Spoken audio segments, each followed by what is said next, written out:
Hi everyone.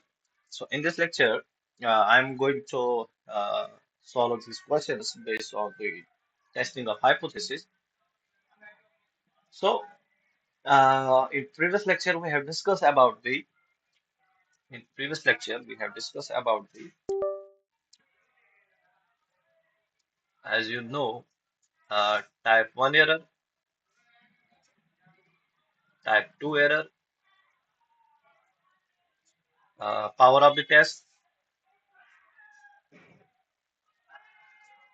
power function,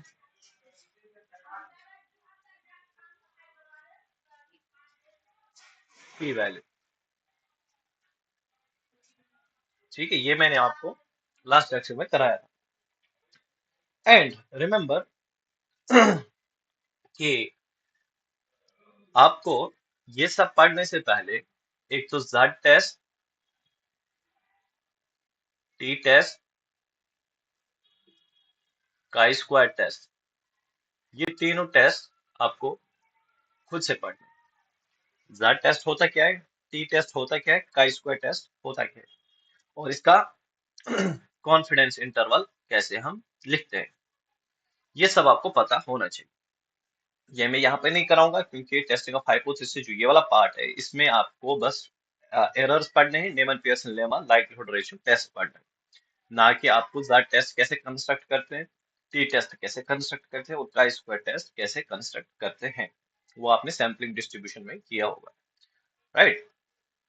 सो पहले question की अगर हम बात करेंगे, इसमें पूछा क्या गया है, लेट x1 एंड x2 हमारे पास दो रैंडम सैंपल है फ्रॉम डिस्क्रीट डिस्ट्रीब्यूशन, जिनका डिस्ट्रीब्यूशन क्या है, discrete distribution which takes discrete values basically, and theta क्या है यहाँ पे, theta belongs to parametric space which is theta 1 is 0.2 और theta 2 is 0.4. Then for testing h naught, theta is equal to 0.2, मतलब ये theta naught की value है 0.2 और theta 1 की वैल्यू है 0.4.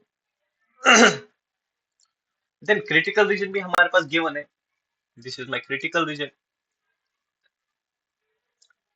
this is my critical region. On the basis of this critical region, we have to find alpha and beta, type 1 and type 2 error on the basis of this critical region.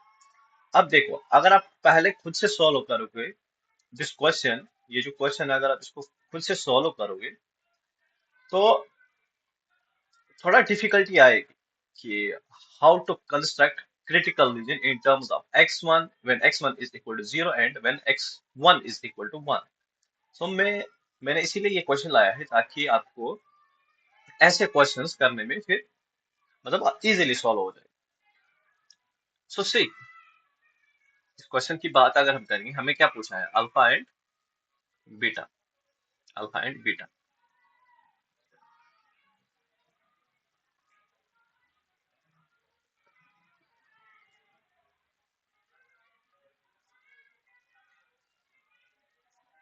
Alpha and beta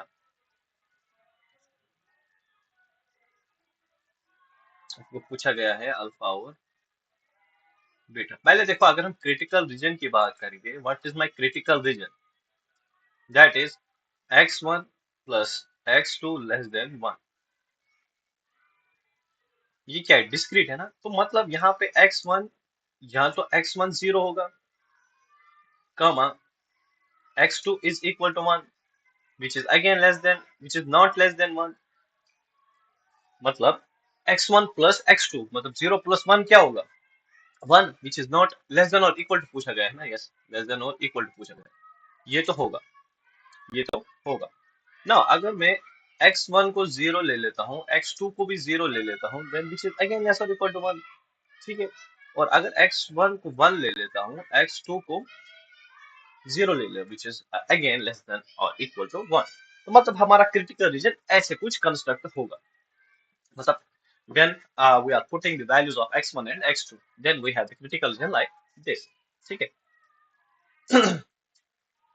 अब क्या निकालना है, alpha निकालना है ना, C alpha, अगर हम power function की बात करेंगे, पावर फंक्शन की बात करेंगे, that is nothing but probability h naught is, reject h naught when theta is true. Theta may be theta 1 or theta naught. When theta is theta naught, then that's alpha. When theta is theta 1, that's beta. Clear है? तो से यहाँ पे अगर हम लिखेंगे alpha के लिए probability x1 plus x2 less or equal to 1, less or equal to 1. So see, when x is equal to this 0, what is the PMF? That is theta. When x is equal to 0, this is theta. When x is equal to 1, this is 1 minus theta. Plus, अब ये इसका तो काम हो गया. Now this, when x1 is equal to 0 and x2 is also equal to 0, that is theta square. Plus, when x1 is equal to 1, what is the PMF? That is 1 minus theta over ये होगा theta. When x is equal to 0, that is theta. ठीक है, यहाँ पे इन्होंने mention नहीं किया ना, कंफ्यूज नहीं होना. देखो probability x is equal to x given है, but when you take x1 is equal to 0 तो यहाँ से आएगा, when you take x2 is equal to 0 still यहाँ से आएगा. इसको समझ लो. तभी तो मैं कह रहा था ना पहले कि ये थोड़ा सा कंफ्यूजिंग क्वेश्चन है. बट नाउ अल्फा, नाउ हमें क्या निकालना? अल्फा. अल्फा क्या कहता है हमें? When theta is equal to theta not. ये तो मैं भूल ही गया था लिखना. When theta is equal to theta not. So theta not की वैल्यू क्या कहा इसने? That is 0.2. सो जहां पर थीटा है वहां पे 0.2 पुट करो. 1 minus 0.2 plus 0.2 square plus 1 minus 0.2 into 0.2. सो यहाँ से अल्फा की वैल्यू कितनी आएगी? इसको मल्टीप्लाई करके ये तो होगा 0.2 multiply 0.8 plus 0.2 square plus 0.8 multiply 0.2, which comes around, I guess, 0.05. 0.05. Alpha की वैल्यू 0.05. नाउ ये तो टाइप 1 हो गया. नाउ अगर हम, ये तो हमने पावर फंक्शन निकाला ना, अगर हम पावर ऑफ द टेस्ट निकालेंगे, अगर हम पावर ऑफ द टेस्ट निकालेंगे,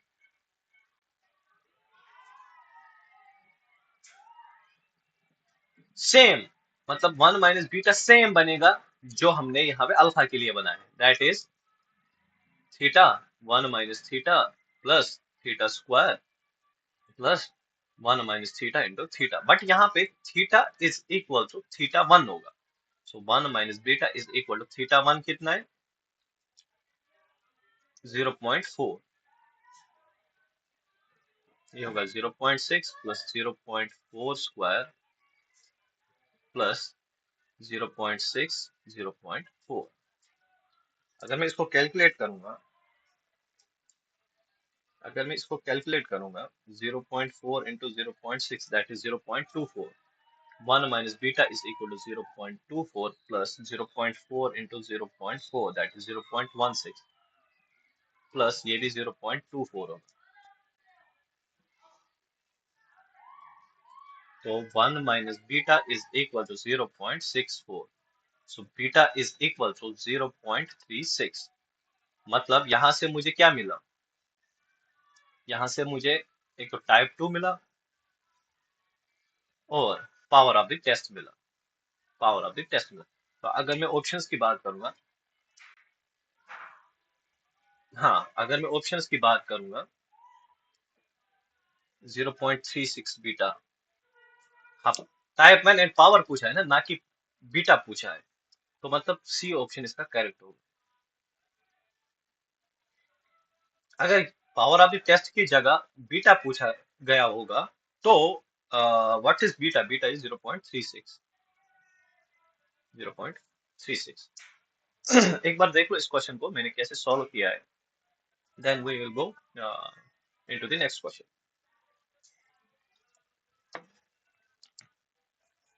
देख लो पहले अच्छे से देख लो.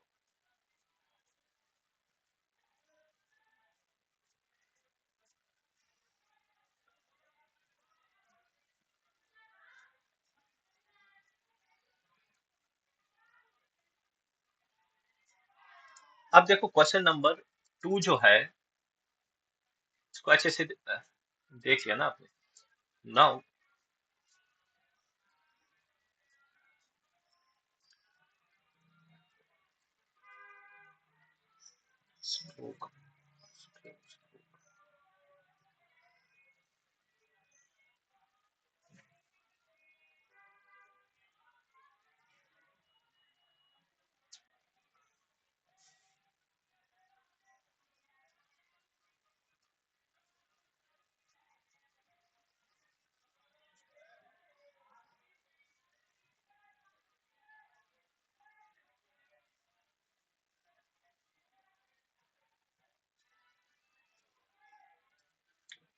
से जो दूसरा क्वेश्चन है,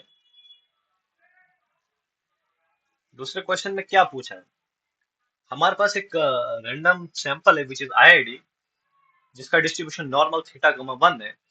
assume that the critical region is given by x bar. critical region हमारे पास given है, critical region is given as critical region is given as x bar is greater than 3 by 4. Then what we have to do, we have to find the minimal sample size n required for type 1 error which is less than 0.05. मतलब हमें क्या निकालना है? हमें n की value निकालनी है। Easy तो है। अल्फा गिवन है ना, लेट अल्फा क्या होता है? प्रोबेबिलिटी रिजेक्ट h नॉट, मतलब या तो तुम ऐसे बोलो x belongs to omega when h not is true. x belongs to omega is my critical region, so this is probability x is greater than 3 by 4 when h naught is true. So alpha is nothing but probability x bar. Now देखो यहाँ पे तुम्हें x bar का distribution given नहीं है, so you can find the distribution of x bar easily. So x bar will follow normal theta as it is 1 upon n, क्योंकि variance of x bar होता है sigma square upon n। Sigma square is known, that's 1, तो ये हो जाएगा 1 by n। So what we can do, just make this term as standard normal variant. जब भी normal का क्वेश्चन आएगा ना, think about standard normal variant, then CD या सीडी से आपका क्वेश्चन इजीली सॉल्व हो जाएगा। Whenever you are finding the type 1 error, type 2 error in case of normal distribution, try to think about the standard normal variant. Now this is x bar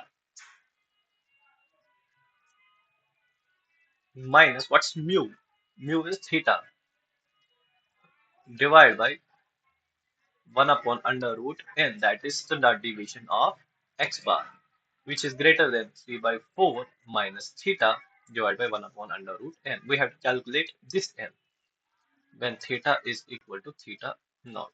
Now alpha is equal to probability, this becomes z, which is greater than 3 by 4 minus what is theta? Theta is 0. हमारा काम तो बिल्कुल ही हो गया। Now alpha is equal to probability z is greater than under root n 3 by 4. Alpha given है ना, that is 0.05,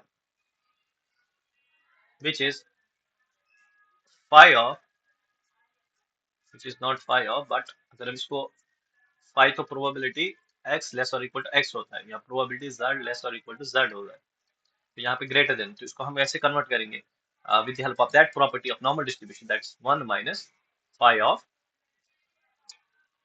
under root n 3 by 4. So ये होगा phi of under root n 3 by 4 is equal to 0.95.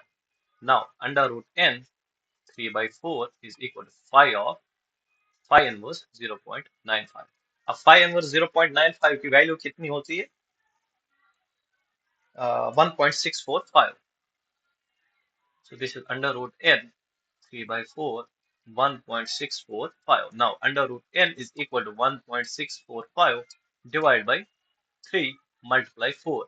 Now n is equal to इसको solve करने के बाद इसका square ले लो, तो n will be approximately equal to 5. तो यहाँ पे n की वैल्यू कितनी आ गई? 5. n is equal to 5. फिर से एक बार देख लो कि हमने क्या किया इसमें। कुछ नहीं, बस कैलकुलेशन है और कुछ नहीं, बस आपको पता होना चाहिए कि हम क्रिटिकल रीजन को कैसे लिखते हैं। एक बार देख लो, देन हम तीसरे क्वेश्चन पे देखें।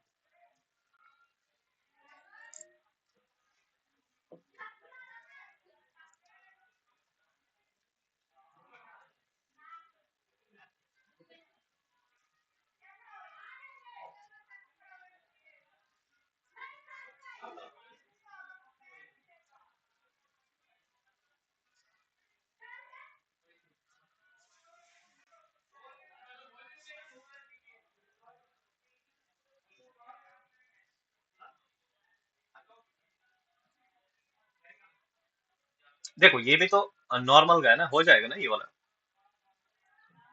आई होप कि ये आप लोगों से होना चाहिए ये वाला क्वेश्चन। इस क्वेश्चन में क्या है, क्रिटिकल रीजन गिवन है ना, ये वाला नहीं, ये वाला linear combination of critical region, मतलब x1 + 2 x2 up to so on. क्या करना है, इसका डिस्ट्रीब्यूशन आपको अगर पता है तो आप इजीली कर सकते हो इसका डिस्ट्रीब्यूशन। अब देखो, पहले x follow normal mu comma 4, then x1 + 2x2 + 3x2 + 4x, sorry 3x3 4x4 ++++ 10x 10। ये किसको फॉलो करेगा,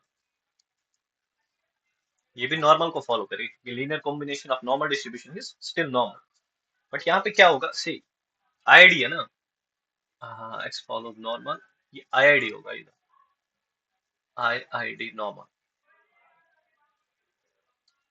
वन ऑफ द कोवेनेंस भी निकालना पड़ेगा अगर आईआईडी नहीं गिवन है, तो ये आईआईडी है बेसिकली आईआईडी।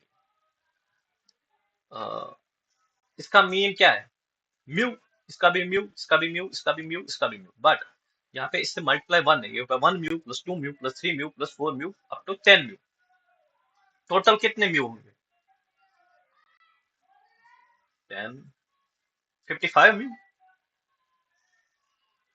क्योंकि sum of first n natural numbers क्या होता है,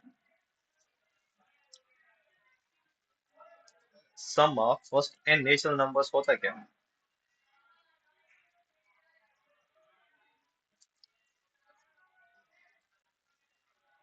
first n natural numbers,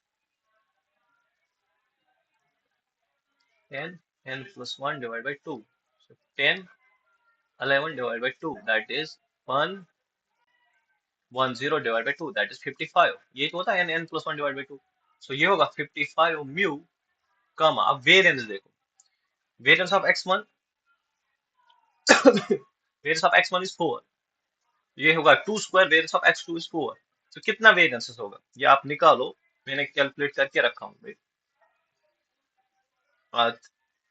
385 385 sigma square,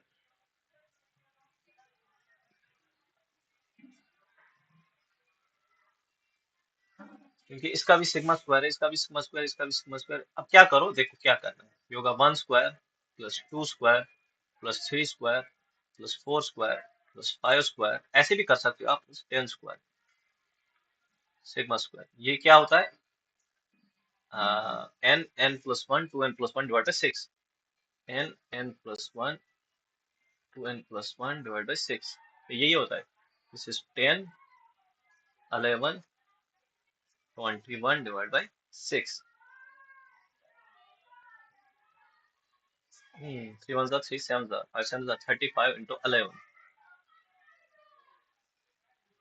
35, एक मिनट, इजी है बिल्कुल इजी है, ये होगा 35 into 11 दैट इज 35 35, हाँ 385 या 385 385 सिग्मा स्क्वायर, फिर 385 को मल्टीप्लाई करो 4 के साथ, then that will be our distribution. अब हमें क्या निकालना है, डिस्ट्रीब्यूशन तो आ गया इसका नॉर्मल बनाना है बेसिकली इसमें, तो probability, let's suppose this is my t minus 55 mu divided by under root 385 sigma square greater than 0 minus 55 mu divided by under root 385 into sigma square. ये तो आपको कैलकुलेट, क्योंकि ये क्रिटिकल रीजन गिवन है ना, confuse नहीं है ना, don't be confuse here, this is my critical reason. अगर ये क्रिटिकल रीजन है, इसके बेसिस पे हम टाइप 1 और टाइप 2 निकालेंगे। Size of the test, what is its size, what is size का मतलब है size of the test, that's alpha, that is alpha. और ये power of the test 1 minus beta, ये दो चीजें आपको निकालनी। सो प्रोबेबिलिटी ये क्या बन गया, normal variate z is greater then -55। What is mu, mu is theta, theta is 0 है नहीं, अच्छा ये तो इसमें है -1 हो गई, मैं तो इस वाले क्वेश्चन की बात कर रहा हूँ। Divide by 385, what is sigma square, sigma square is 4 multiply 4।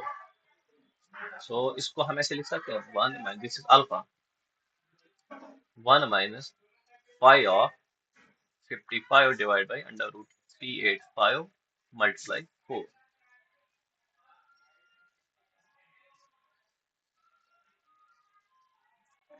एक मिनट, इसकी वैल्यू देखूंगा 55 डिवाइड बाई दिस,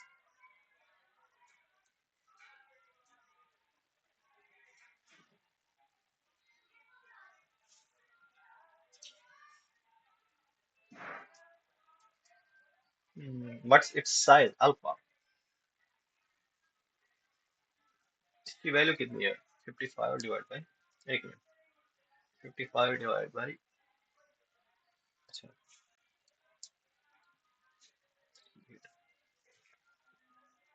39.24, ये 1.4 कुछ आ रहा है, 1 पॉइंट, मतलब alpha is equal to 1 minus 5 of 1.4015 and 5 of 1.40 given है क्या, नहीं, यहाँ पे इसकी वैल्यू गिवन होती है। जब भी आप पेपर देखोगे, चाहे जैम का देखो, गेट का देखो, इसकी वैल्यू गिवन होगी। एंड यहाँ पे वो गिवन है, यहाँ पे जो इन्होंने डायरेक्टली लिखा है 0.18, 0.18 समथिंग। ये स्टैंडर्ड नॉर्मल जो टेबल है ना, CDF table, CDF table of normal distribution, वहां से ये वैल्यूज कैलकुलेट होती है। ये वाली ये 5 ऑफ 1.40 की वैल्यू क्या है, ये आपको उस टेबल से दिखेगी। एक बार टेबल देख लेना, फंडामेंटल ऑफ मैथमेटिकल स्टैटिस्टिक्स में लास्ट पेज पे होगा, या गूगल कर सकते हो आप। तो ये होगा, एंड 1 माइनस बीटा क्या होगा, probability z is greater then -55, और म्यू की वैल्यू यहाँ पे आपको पुट करनी है, म्यू की वैल्यू आपको यहाँ पे पुट करनी है। दो क्वेश्चंस बार बार, ये भी 3 है, ये भी 3 है, तो यहाँ पे पुट करनी है 1, यहाँ पे 1 वैल्यू पुट करो, और ये एज इट इज 385 इंटू 4। यहाँ से 1 माइनस बीटा जो आएगा, यहाँ से 1 माइनस बीटा की मैं वैल्यू डायरेक्ट बता देता हूँ आपको। 1 minus beta is equal to क्या आएगा, 1 माइनस 5 माइनस 1.40, और इसकी जो वैल्यू है 0.912 समथिंग। देखो देखो, यहाँ पे ये प्लस बन गया, यहाँ पे स्टिल माइनस है, तभी थोड़ी सी ना चेंजेस आ गए, यहाँ पे -1.40 समथिंग आएगा 1 माइनस बीटा। मतलब कुछ नहीं करना है, स्टैंडर्ड नॉर्मल में कन्वर्ट करो इसको, स्टैंडर्ड नॉर्मल में इसको कन्वर्ट करो, then you will get the solution. मतलब क्या किया हमने, फिर से समझो, इसमें हमने क्या किया, हमारे पास जो x था वो नॉर्मल म्यू कमा 4 को फॉलो कर रहा था, तो हमने इसका डिस्ट्रीब्यूशन निकालने के बाद, स्टैंडर्ड नॉर्मल में कन्वर्ट करने के बाद, यहाँ पे अल्फा की वैल्यू ये आ गई, एंड ये जो वैल्यू है ये आपको गिवन होगी, और ये जो वैल्यू है ये भी आपको गिवन होगी, चाहे आप कोई भी पेपर उठा के देखो, वहां पे ये वैल्यूज गिवन होती है। ठीक है, वहां पे ये वैल्यूज गिवन होती है। क्वेश्चन नंबर 3 तो हो गया, क्वेश्चन नंबर 2 भी हो गया। क्वेश्चन नंबर 4 की बात अगर हम करेंगे, क्वेश्चन नंबर 4 की अगर हम बात करेंगे,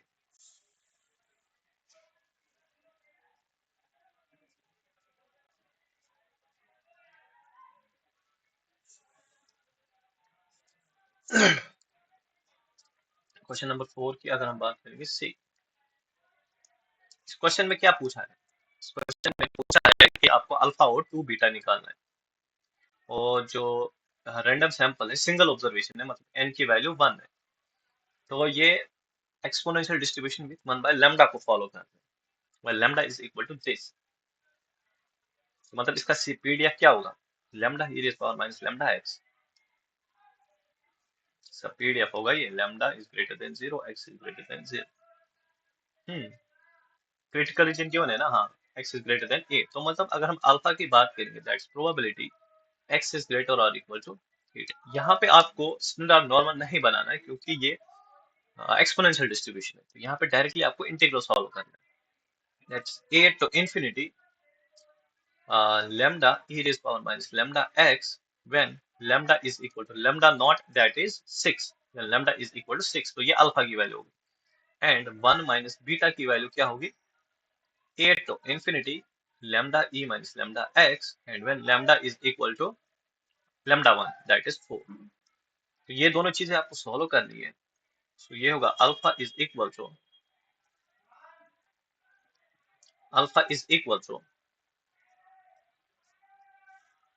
lambda e minus lambda x, और ये होगा minus lambda a to infinity, क्योंकि इंटीग्रेशन है बस, ये तो कांस्टेंट है ना, इसका integration e raised power minus lambda और lambda x का differentiation, that's minus lambda। 1 minus beta is equal to lambda e minus lambda x divided by minus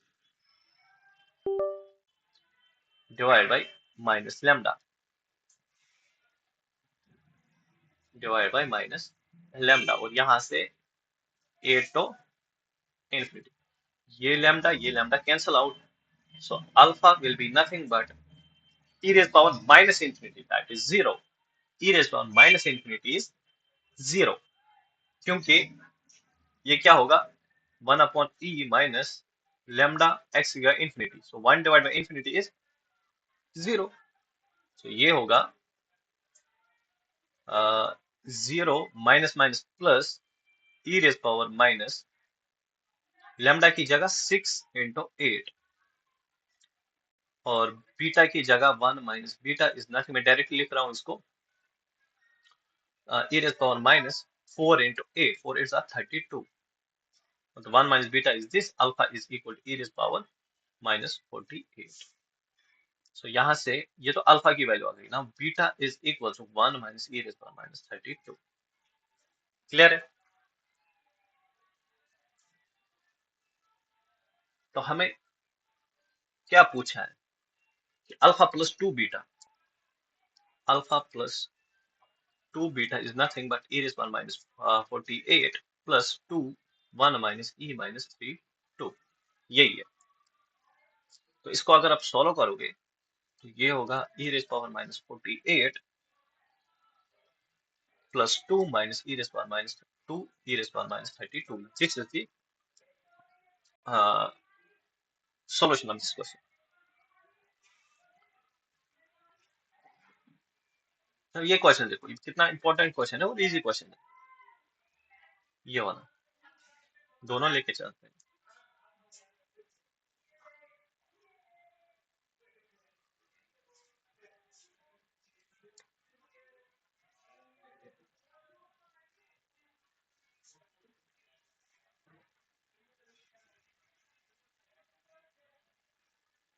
now see, question को अगर मैं सॉल्व करूंगा, let x be a random sample of size 1, मतलब n is equal to 1, f of x ये given है, बिल्कुल easy question है। सी critical reason क्या गिवन है, क्रिटिकल रीजन क्या गिवन है, x is less than 0.5 which is CDF, और CDF तो गिवन ही है, मतलब क्या करना है, कुछ नहीं करना है। Alpha is equal to probability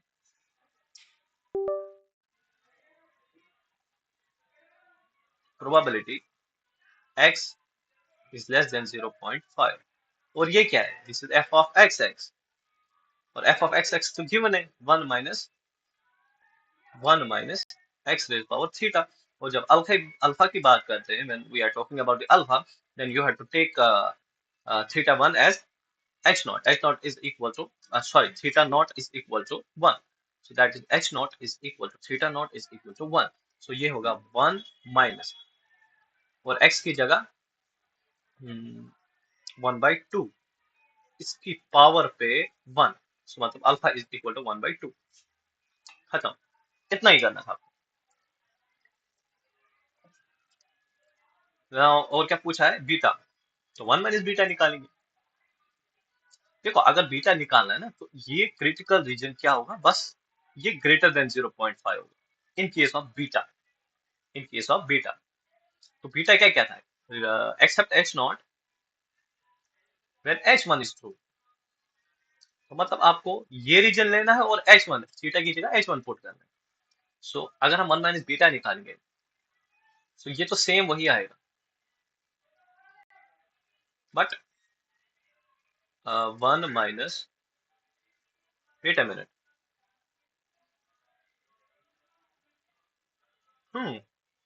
ये 1 माइनस था, स्टिल 1/2 आंसर आएगा, लेकिन ये 1 माइनस था। 1 माइनस 1/2 दैट इज स्टिल 1/2। गलत क्यों करेंगे यार भाई? 1 minus x raise power theta की जगह 2, क्योंकि पावर ऑफ द टेस्ट की बात कर रहे हैं, तो H1 यहाँ पे आएगा और यहाँ पे H नॉट आएगा। अल्फा में H नॉट आएगा, यहाँ पे H1 आएगा, बाकी तो क्रिटिकल रीजन तो सेम रहेगा। तो this is 1 minus 1/2 square. This is 1 minus 1/4. So this is 3/4. Now alpha is this, then 1 minus 3/4 is equal to beta. So beta is equal to 1/4. मिल गया बस, इजी क्वेश्चन था ये, इजीली हो गया, कुछ करने की जरूरत ही नहीं थी इसमें। नाउ अब प्रॉब्लम नंबर 6 पे अगर हम आएंगे, ये इंपॉर्टेंट प्रॉब्लम है, इंपॉर्टेंट प्रॉब्लम। तो हमें इसमें क्या निकाला? Find the power of the test. हमें इसमें power of the test find out करना है। इसमें हमें power of the test find out करना है। अच्छा मुझे एक बात बताओ, अगर x फॉलो कर रहा है नॉर्मल 0, सिग्मा स्क्वायर, तो x स्क्वायर किसको फॉलो करेगा? Chi square 1 summation x i square, या एक्स आई मान लो, x i square i is equal to 1 to n किसको फॉलो करेगा? Chi square n over over summation i is equal to 1 to 9, xi square will follow chi square 9, will follow chi square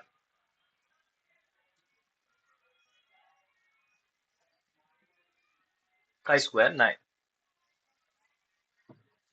will follow chi square 9।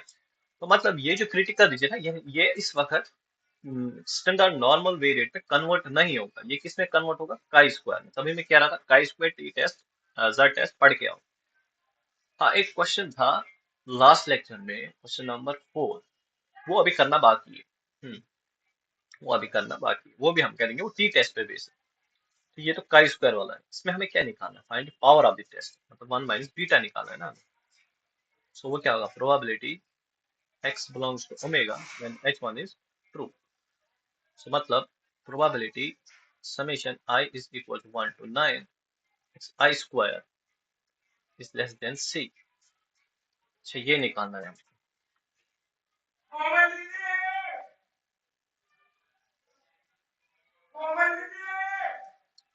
लेकिन एक बात है ना, ये तब chi square को फॉलो करेगा, इसमें सिग्मा स्क्वायर मल्टीप्लाई करेंगे। अरे क्या हो गया स्क्वायर, रुक जाओ।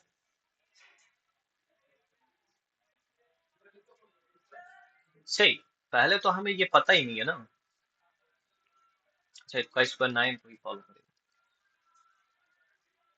मुझे एक बात बताओ, क्या क्रिटिकल रीजन में ये सी आपको गिवन है? नहीं, तो पहले अल्फा का यूज करके सी फाइंड आउट करना है।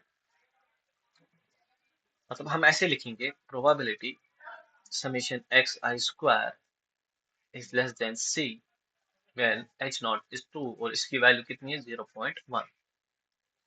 So probability summation x i square divide by sigma square, क्योंकि देखो स्टैंडर्ड नॉर्मल की बात कर रहे हैं ना, तो एक्स आई फॉलोज नॉर्मल 0, सिग्मा स्क्वायर। शायद मैंने ये यहाँ पे गलत लिखा है, हाँ।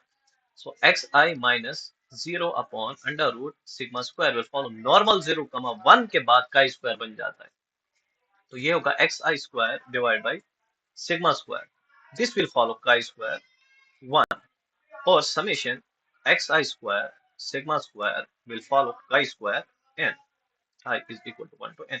यहाँ पे मैंने क्या लिया है, sigma square n directly n, sorry xi follow normal 0, 1, तब ये ऐसे बन जाएगा, बट यहाँ पे सिग्मा स्क्वायर भी है ना, तो xi² divide by sigma square I is equal to 1 to 9 is less than c by sigma square when h naught is this। So ये हो गया probability chi square 9 is less than c by sigma square, जो known ही नहीं है, मतलब इसको तुम यहाँ पे कुछ और नाम दे, c divide by sigma square, दोनों तो कांस्टेंट है ना, तो इसको c1 नाम दे, c1 h naught is equal to 0.1। एक बार फिर से देख लो क्या किया है मैंने यहाँ से, chi square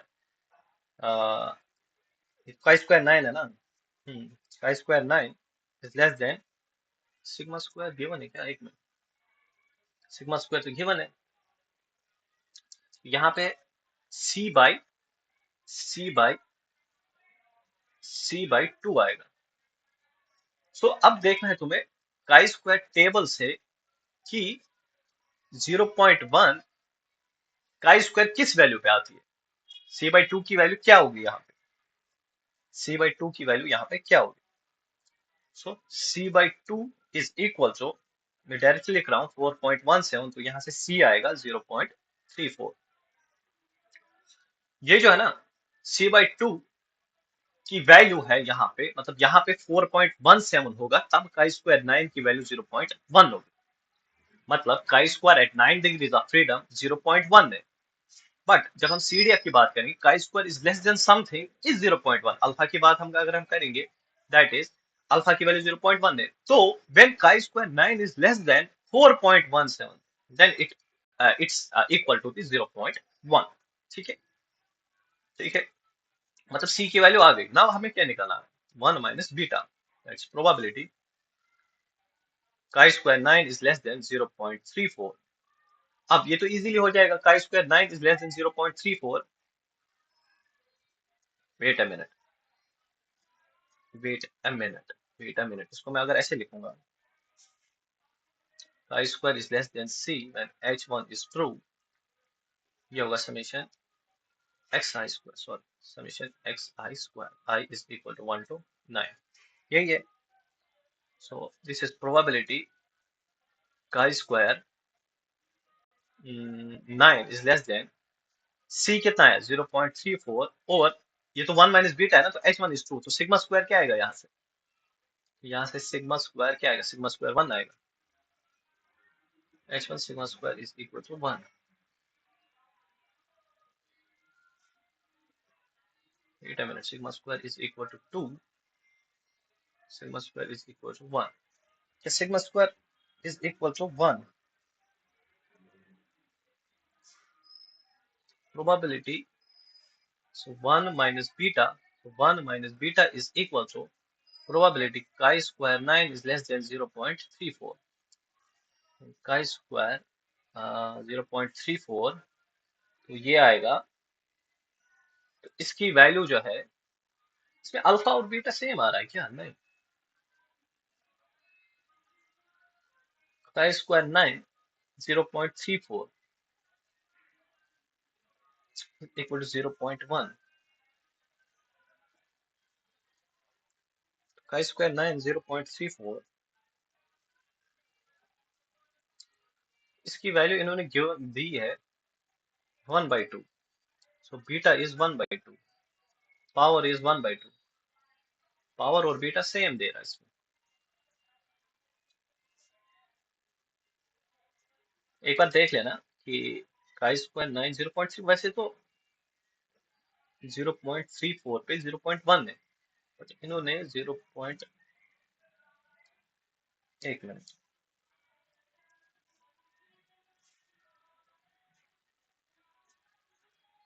अच्छा यहाँ से तो हमने c की वैल्यू निकाली 0.34 डिवाइड बाई, शायद क्रिटिकल रीजन तो ठीक ही है, लेकिन h1 में मुझे थोड़ा सा गड़बड़ लग रहा है, एक मिनट, एक मिनट, इसको मैं देखता हूँ पहले।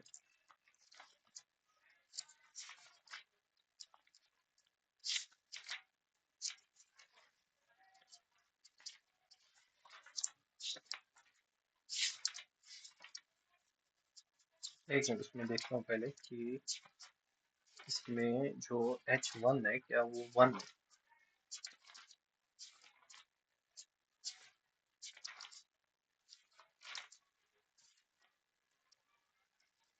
Sigma square is equal to 1, chi square 9, काई स्क्वायर 9 तो कैसे नहीं, इस ईयर का है वो मैंने नहीं लिखा है इसमें।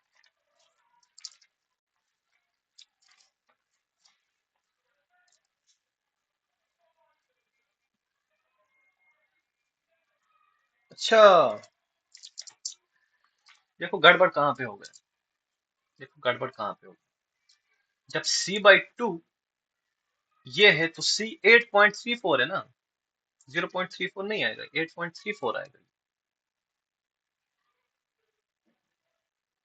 8.34, 8.34 और काई स्क्वायर 9 इज लेस देन 8.34, उसकी वैल्यू 1/2 होती है। देखो यहाँ पे क्या था, यहाँ पे C/2 मतलब यहाँ पे 4.17 था, बट यहाँ पे C है ना, C/1, तो C की वैल्यू हमने निकाली ना 8.34, so probability chi square 9 is less than 8.34 will be 1/2, so power of the test will be 1/2 and power so power is 1/2 है and beta is also 1/2, type 2 is also 1/2। ये था question, बस यहाँ पे थोड़ा सा गड़बड़ हुआ था, मैंने C/2 को 0.34 लिखा, sorry that was my mistake, उसके लिए मैं सॉरी मांगता हूँ आप लोगों से। सो C/2 is 4.17 and C is equal to this, so हमें यहाँ पे C/1 था, C की वैल्यू ये है तो यहाँ पे पुट किया हमने C। ठीक है, ना अब जो मैं कराने जा रहा हूँ उस पे आप थोड़ा सा फोकस रखो कि अब मैं क्या कराने जा रहा हूँ। इसके बाद मैं आप क्या कराने जा रहा हूँ उस पे आप थोड़ा सा फोकस रख लें, उस पे थोड़ा सा फोकस रख।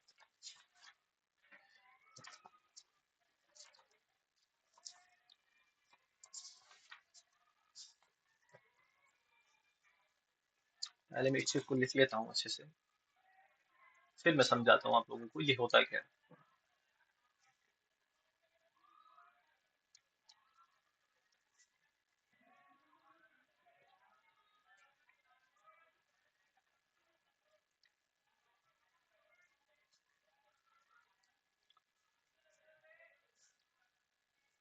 let the hypothesis let the hypothesis to be tested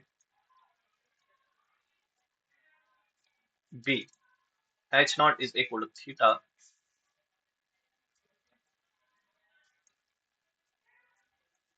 is equal to theta naught versus h1 is equal to theta is equal to theta 1, where both h naught and h1 where both h naught and h1 are simple hypothesis, a simple hypothesis। ठीक है, then take a random sample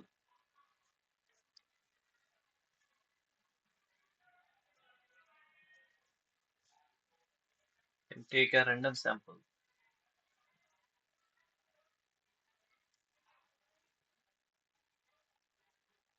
take a random sample x1 x2 up to xn of size n from f of x comma theta, let omega be the critical region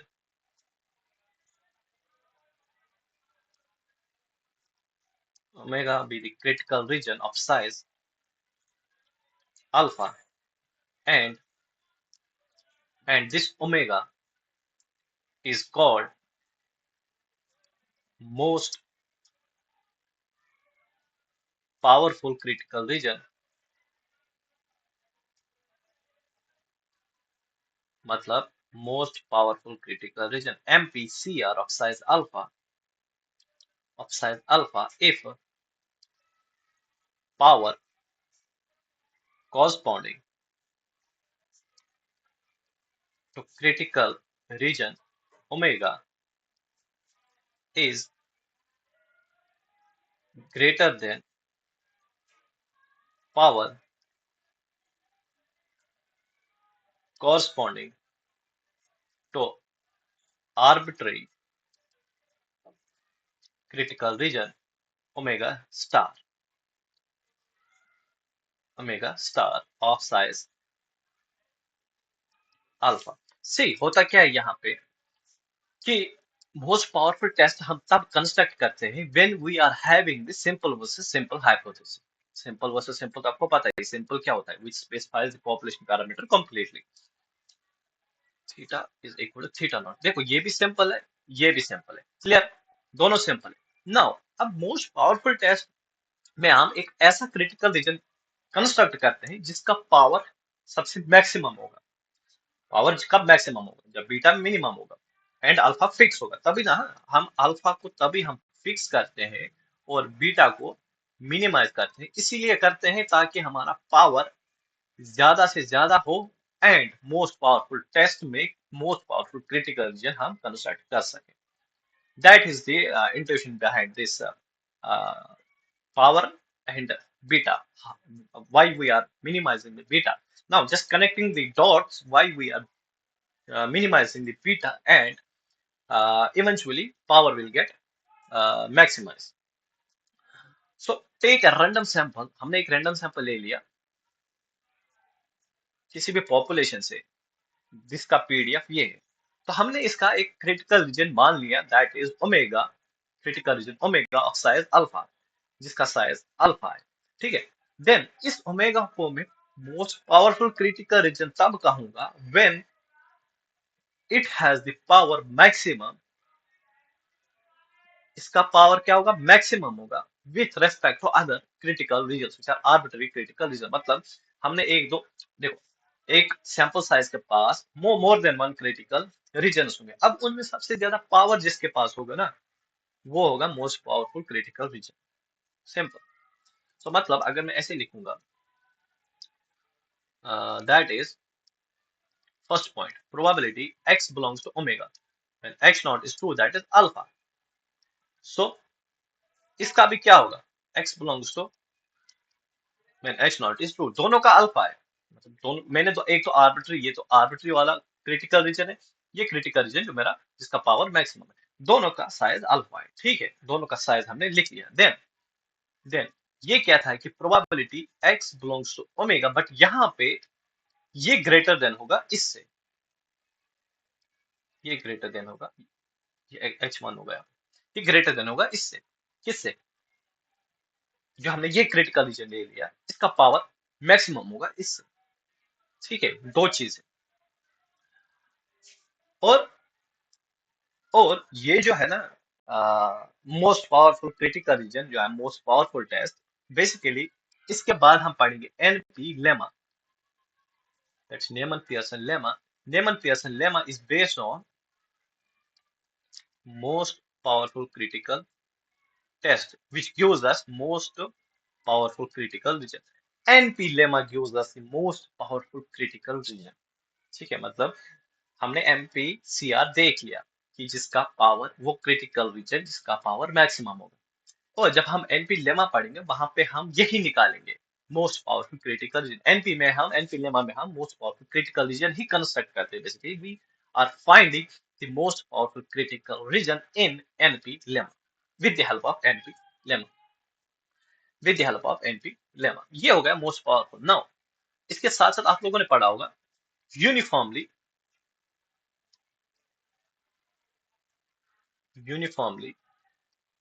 most powerful critical reason. Most powerful critical reason, इसका मतलब क्या है, most powerful critical reason का मतलब क्या है.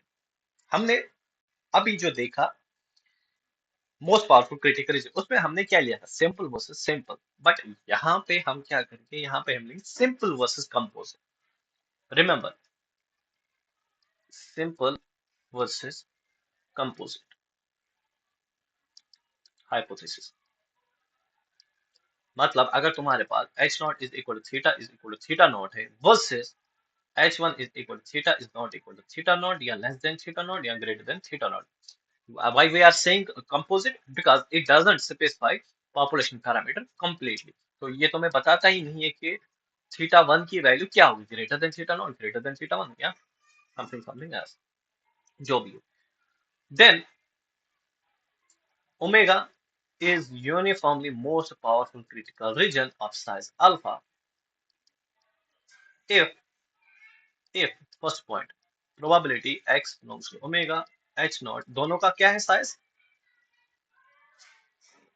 Alpha h1 और दोनों का. अच्छा इसका, हाँ हाँ हाँ, सॉरी सॉरी सॉरी, यहाँ पे क्योंकि अल्फा की बात कर रहे हैं ना, तो एच नॉट आएगा. अब अगर हम पावर की बात करेंगे, यहाँ पे भी पावर ग्रेटर देन होगा इससे, यहाँ पे भी पावर ग्रेटर देन होगा इससे. मतलब समझो, यूनिफॉर्मली मोस्ट पावरफुल टेस्ट में एक ही जगह चीज जो चेंज होता है वो होता है हाइपोथेसिस में. यहाँ पे हम लेते हैं सिंपल वर्सेस कंपोजिट, बाकी चीजें सेम रहेंगी. Power of one critical reason is greater than power of another critical. The one which has power maximum will construct the uniformly most powerful critical region in case of simple versus composite. ठीक है. और जब हम likelihood ratio test में UMPCR construct करेंगे, तब यही use होगा कि सिंपल वर्सेस कंपोजिट का यूज होगा. लाइक्लीहुड रेशियो टेस्ट में हम सिंपल वर्सेस कंपोजिट का यूज करते हैं, सिंपल वर्सेस कंपोजिट का यूज करते हैं. देन उसके बाद what is unbiased test. Unbiased test is nothing, unbiased test होता क्या ये unbiased test, it's nothing but ये तुम्हें बताता है कि जो पावर है that is also greater than alpha. That किसका, एक क्रिटिकल रीजन का पावर जो होता है ना, एक्सीड करता है साइज ऑफ द टेस्ट. मतलब 1 माइनस बीटा इज ग्रेटर और इक्वल टू अल्फा. ये अनबायस्ड टेस्ट वो टेस्ट होता है जिसमें पावर इज ग्रेटर देन और इक्वल टू अल्फा. ठीक है. मतलब अगर तुम्हारे पास सैंपल वर्सेस सैंपल हाइपोथेसिस और तुमने कैलकुलेट किया पावर, अगर वो ग्रेटर देन अल्फा है, then you can say the test that uniformly not uniformly most powerful critical region test is unbiased when power is greater than size of the test. मतलब probability x belongs to omega h1 is greater or equal to probability x belongs to omega h naught. When this happens, then you can say the test is unbiased test. The test is unbiased test. ये भी इसके बाद हम इस पे एक तो Neyman Pearson NP lemma करेंगे,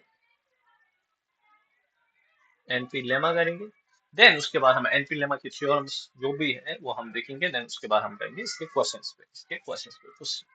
ठीक है.